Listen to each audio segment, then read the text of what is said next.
Hanya selang satu pekan setelah minggu lalu bencana alam puting beliung menerjang warga desa Kecamatan Labuhan Maringgai.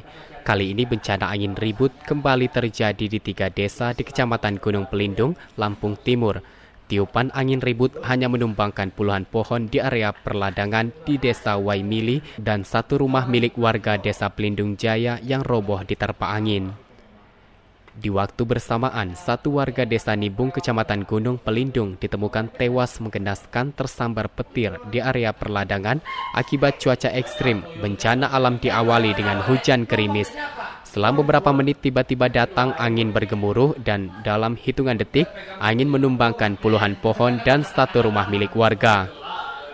Angin kuat ngoten niku. Terus suwus kados digulung ngoten niku. Ana ngene niku. Jam pinten niku, Bu? Antarane jam 7 niku.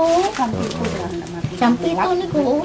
Pas napa mati lampu apa napa pinten? Ya mati lampu niku pas jam 7 niku. Terus kejadian, Bu. Iya. Wonten hujan juga, hujan angin. Udane nggih mboten deras tapi nggih gerimis ngoten tapi angine niku kenceng ngoten. Ada sekitar satu rumah memang yang roboh tertimpa. Ada juga satu lagi pagar itu yang tertimpa kena angin. Selain itu, Mas? Selain itu ada satu dapur yang juga tertimpa tetapi tidak ada yang terjadi apa-apa. Ada korban jiwa, Mas, dalam peristiwa tadi malam itu, Mas? Korban jiwa tidak ada, tetapi yang dari angin dari petir itu yang menyebabkan ada satu yang meninggal disambar petir. Itu warga mana, Mas? Warga dari Desa Nibung.